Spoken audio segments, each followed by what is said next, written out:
What is good, everybody? Welcome back to another episode of the Bird Flock Podcast. Shayner, it's game day, baby. It is game day. I'm fired up for this one. We are recording September 15th, 1:26 p.m. We're what, 6 hours from kickoff here? Or no, what time's the game at? 7. Yeah. Just under 6 hours here. Just under 6 hours to kick off. I'm fired up. I'm surprised I'm fired up about this game, like after what happened last week. But I think this is one of the games I'm most fired up. Probably, honestly, because of the shit kicking from last week. Yeah, I think the shit kicking, and we'll get into it in a little bit, but the names coming back to the lineup tonight excite the shit out of me. Like, fire me up.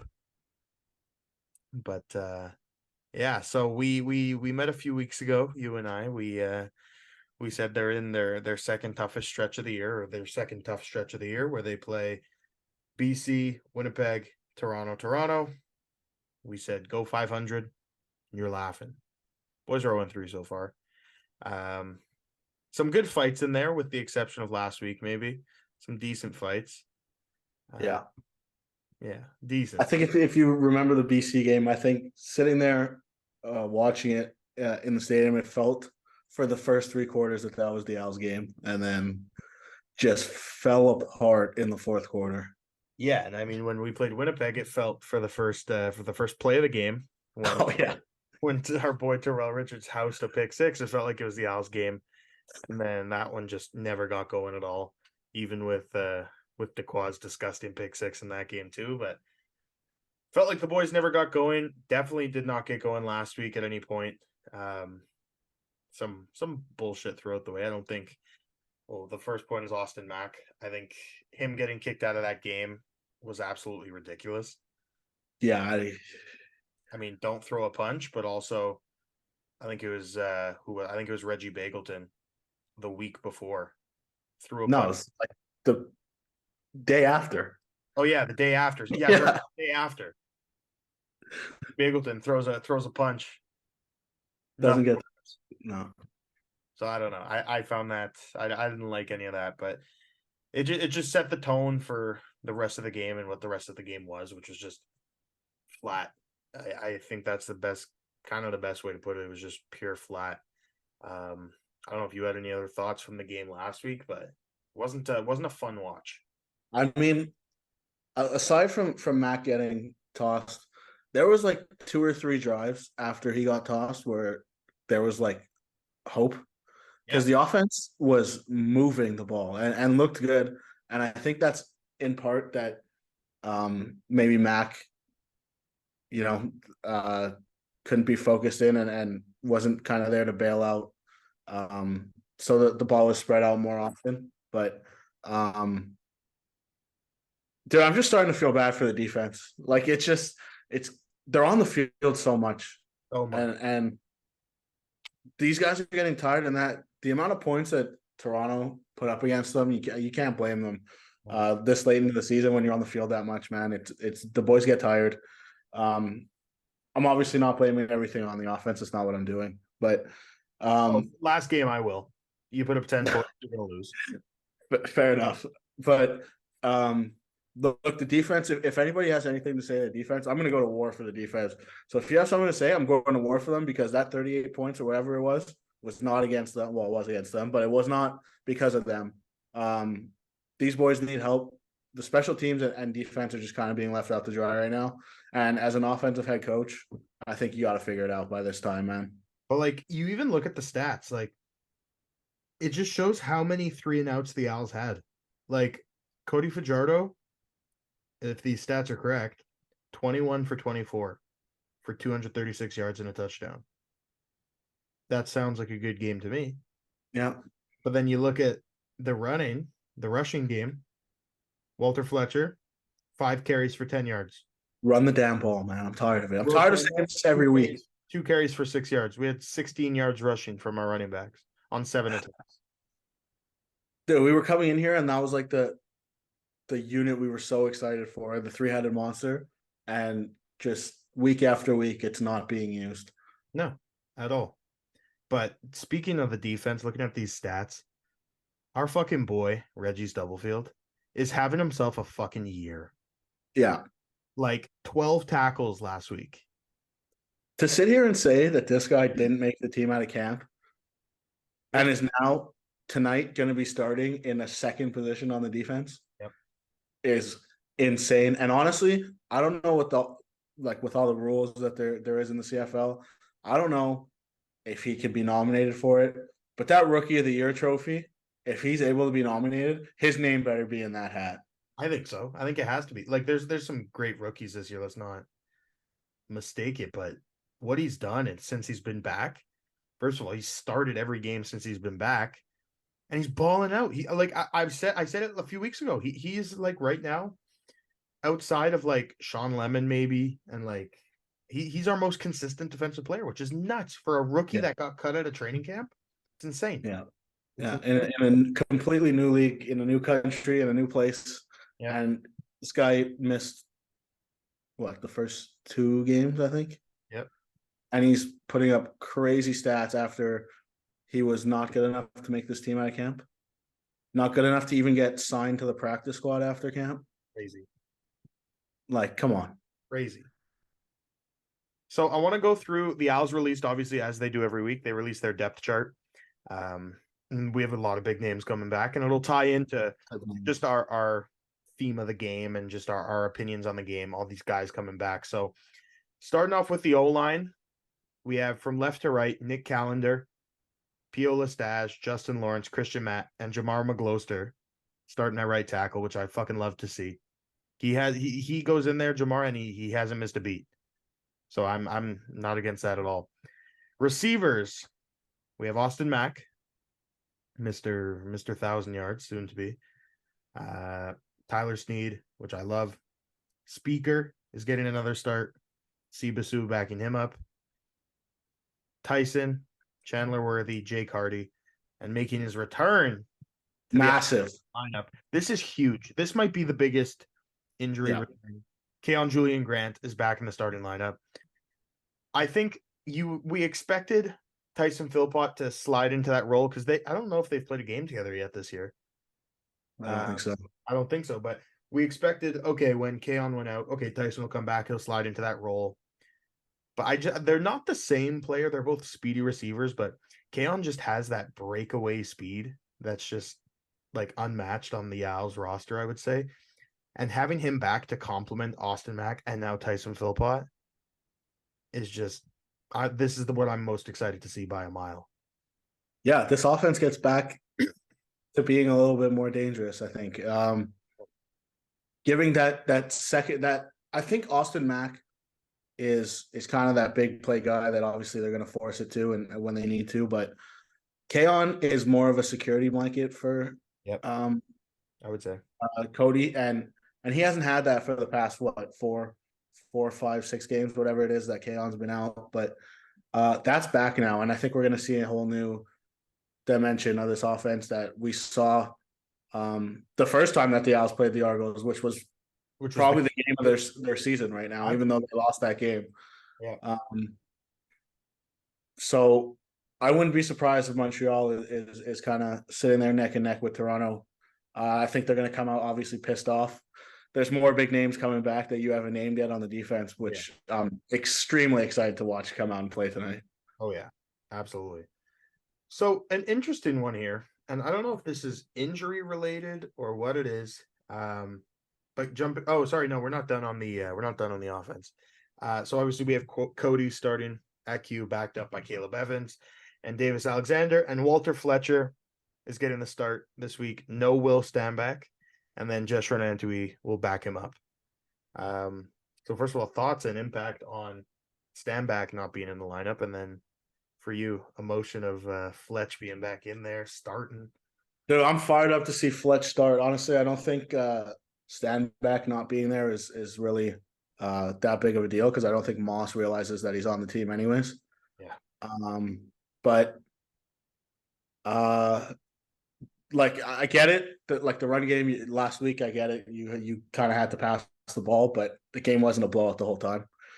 You could have ran the ball. Obviously, losing Stanback, you don't have that element of the power game that he brings, and Fletch and Antwi are kind of more of pass catchers and and speed guys.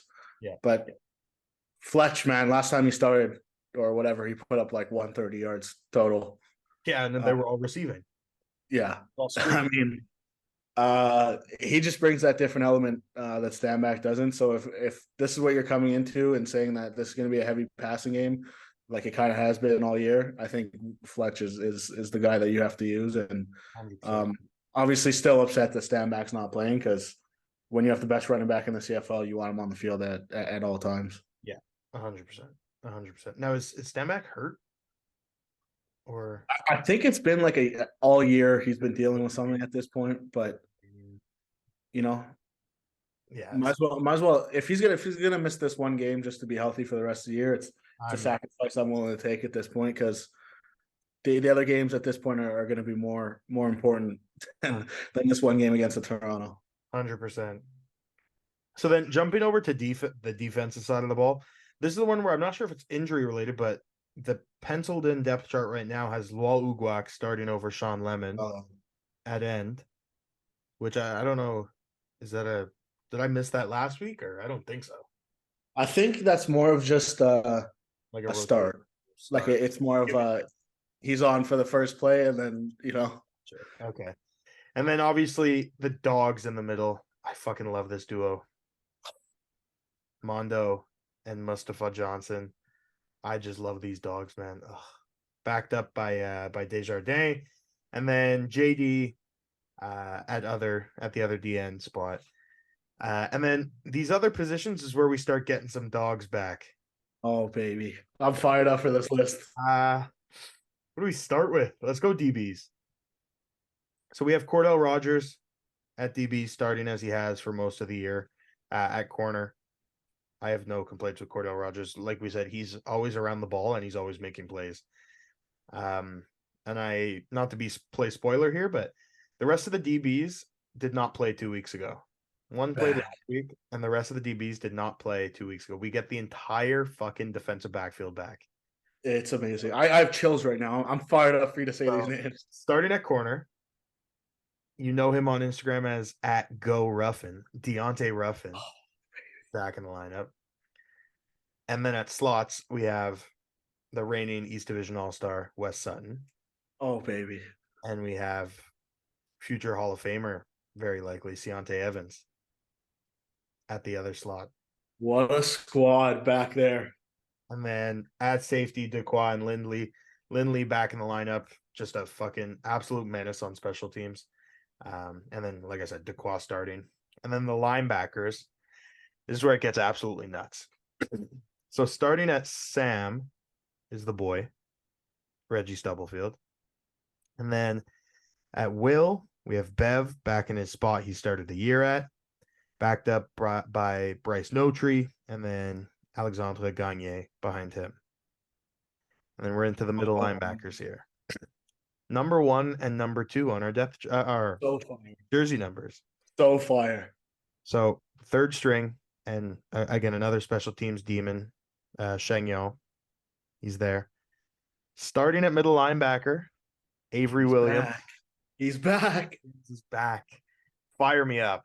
That was a huge loss just because of his presence. Not like he's obviously a stud, right? He was an all-star last year, I think. And he's just a perennial like top 5 in the league in tackles. And then getting backed up by the guy who led the league in tackles last year. And backing him up, the most recent addition to the Montreal Alouettes roster. Shayne, say the name. Oh my God, Sankey is a Montreal Alouette, boys. What the fuck? How did that happen? How the fuck did that happen? That was wild. We were sitting here for weeks, me and you and Cam, talking about the Alouettes need to sign a linebacker with Williams gone, and it's got to be Sankey or Pat Levels. And then, boom, you're just boarding a plane to Vegas, and you're texting us that Sankey is a Montreal Alouette. The week Avery Williams is back. I couldn't believe it. Listen, and if you want to talk about, this goes back to Reggie Stubblefield. Look at all these people that are back in the lineup and this new addition, and he's still starting. That's how good he's been. They want him in this lineup. Yeah. Like, you see the names that were taken out. Like, KB Ento started probably 8 games this year, taken out of the starting line or taken out of the dress roster. I don't know who else we're missing here, but There's some other DBs and even linebackers or J.R. Reed. I don't know if he's still hurt. He's still hurt, eh? Yeah, I think so. But Reggie has withstood the test of time and withstood the test of that everything has been that's been thrown at him, and he's still holding strong in the starting lineup. But like the Owls system has been or system. The Owls season has been a pattern, right? They play fucking amazing. They win 3-4 straight games. They play the best teams in the league. They lose 2 in a row. They win 3 straight games. They play the best teams in the league. They lose 3 in a row. Whatever it is. This now, a healthy team, is that fourth best team in the league that can make a push with the BC Lions to be the 4th best team in the league. We've dropped in the power rankings to the Saskatchewan Roughriders. Mind you, they've been playing great football. They're not better than the Montreal Alouettes. They're not better than this team I just read off. No. There's no way. There's no way they're better than the team I just read off. That was going to lead me to my next question is I think it's a mortal lock of the teams that I'm seeing in the Eastern Conference Finals. I think it's the Alouettes and the Toronto Argonauts. Is this team fully healthy, good enough to walk into Toronto and beat them to go to the Grey Cup? I think if you look at it on paper, as a Montreal Alouettes fan, look at the jersey behind me. I think you would be crazy to say on paper this team is better than the Toronto Argonauts. I think, and just the way they've played, they've lost 1 game all year when their starting quarterback missed the entire second half. But do I think this team can go into any stadium in the league and pull one off and win one when the lights are the brightest? Absolutely. I 100% yes, 100%. 100%. I lost my words, but yes, 100%. I think they could go into any stadium in the league and win a game. But like looking at this team on paper just gets me so excited. Like this is I'm fired up to see all these names back. It's massive. It's been a long time coming. It just seems that something about Montreal. People sign here and just get fucking hurt right away. Who are you talking about, Shane? Which player in particular are you talking about? What do you mean? The whole team, man. I'm talking about fucking Greg Ellingson that I was so excited to see, and he's somehow back on the 6-game injured list. I mean, well, I wasn't directly shouting him out, but he falls into that category of, and it's every year. I don't know what happens in Montreal. I don't know if it's the turf. I don't know what it is, but it just seems that Montreal always loses half their starters at some point during the season. 100%. I feel like it's always like that. It's insane, but no, and it's nothing against Greg Ellingson. Obviously, the guy is a legend, but yeah, drives me crazy, man. I wanted to see him play so bad this year. So bad. If you guys remember, he was number 1 on my list. Was number 1. Guys to sign in Montreal. Yeah, he was number 1 on your list, but it's just a tough fucking break, man. It's such a tough break. It is, but listen, that's another thing. If he comes back fully healthy for the playoffs, and he's added into this offense in the Greg Ellingson way that he is, I think they can absolutely walk into Toronto and put up 100%, 35 points on Toronto's head. They could walk in anywhere and win 100%. Oh man, I wanted to see him play so bad though. Fuck. No. Anyway. Listen, you look at that starting 5 receiving core. If he comes in fully healthy in the playoffs, Keon, Austin Mack, Ellingson, Philpott, Tyler Snead. That's your 5 wide set. That's wild. That is probably the best 5 wide set in the CFL. Has to be. It has to be. And then you maybe throw in a Reggie White in there. Yeah, I forgot about Reggie White. I completely slipped my mind. I know. And then you throw, if you're really in a passing offense, you throw Fletch out the backfield. Yeah.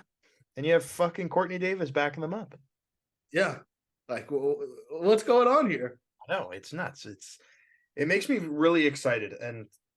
But man, and something about the way a Noel Thorpe defense always pulls through in the second half of the season. Yeah. It's just giving me so much hope for this team. I know. The only thing is now, realistically, outside of Saskatchewan, we have not beaten a good team this year. No. Which we're beating the teams that are being placed in front of us for the most part, other than the good teams. But We're not beating a good team. We're not losing to bad teams, but we're not beating a good team. But I think it's kind of what we expected going into the season. Mm-hmm. Was Montreal was going to sit in that 4-5 range. Yeah, and that was And look, if you look at this stretch, we just talked about it. Injuries. This stretch of the 4 games of playing all these hard teams. Yeah. The Winnipeg game, they proved they can hang with Winnipeg. Yeah.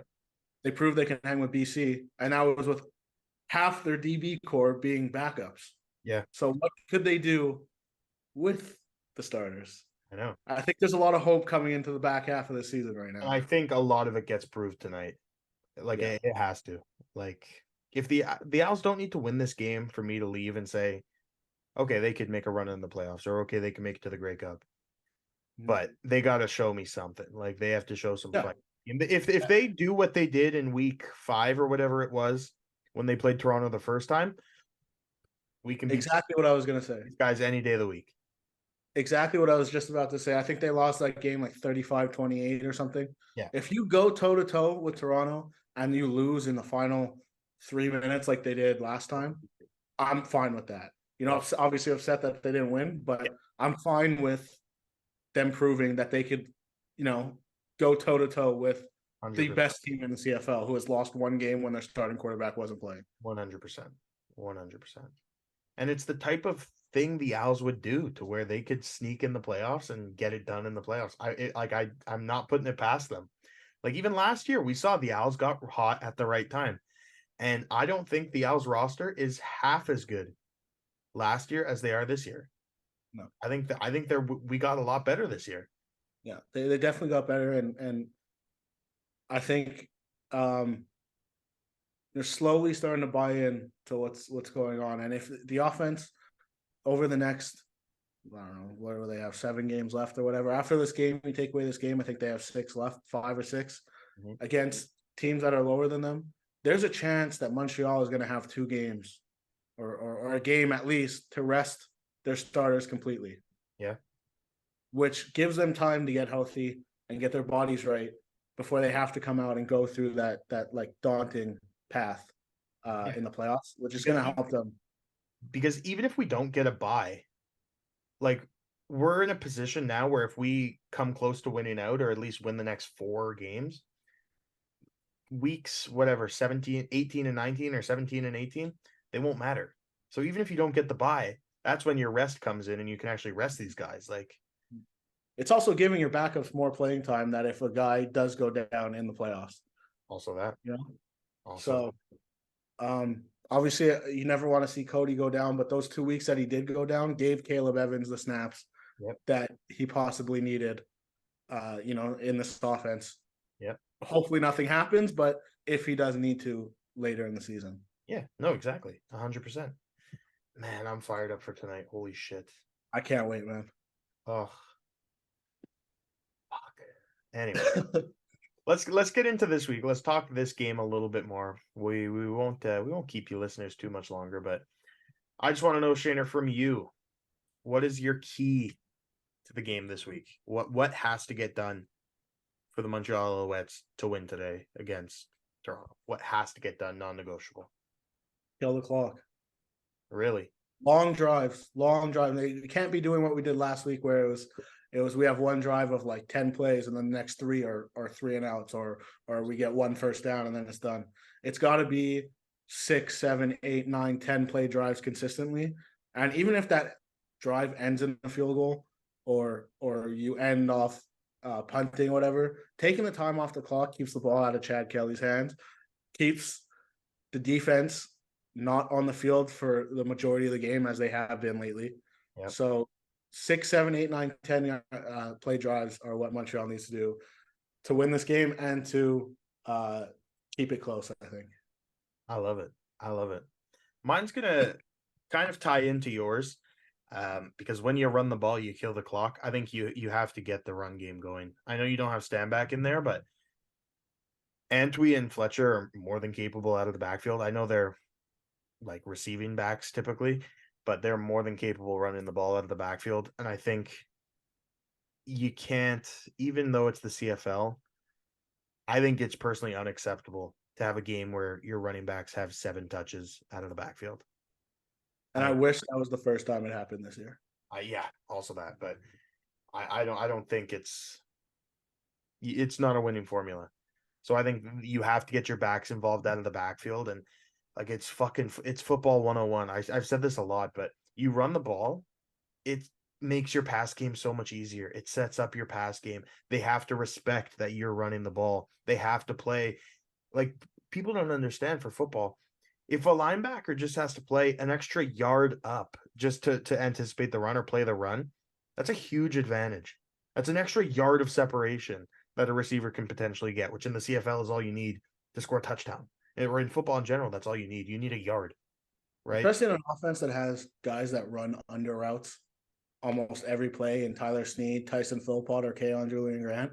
Get the ball, give them an extra yard to get the ball in those guys' hands, and you're laughing. 100%. Literally, you are absolutely laughing. So that's my big key. I think it's got to get done. But yeah, and then the defense just play like you guys have been playing all year, right? Buy into the system because it works, and it definitely works in the second half of the season. I don't know if it's just players coming together or Noel Thorpe is just a legend in the film room, and once he's played every team once, he has them. I don't know what it is, but that defense in the second half of the year is electric. So just keep doing what they're doing, and then specials, same thing, I think. And we're good to go, baby. But the Owls win this game. I think they're in a great position to win out. I don't see a game on my schedule that worries me. No, I mean, unless, like we said, the last 2 weeks are, maybe Davis Alexander getting a start or Caleb getting a start, and kind of everybody is out of the lineup. I think it's, pretty much favored for Montreal to kind of run the table after tonight.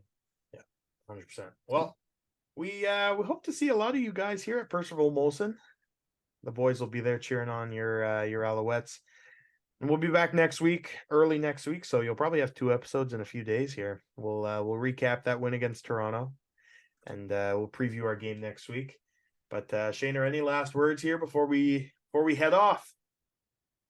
Let's have a good game tonight, man. I'm fired up to see all these old faces back.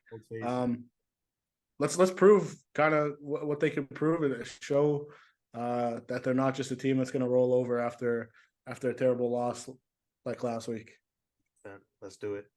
Thank you guys for watching. We will see you real soon.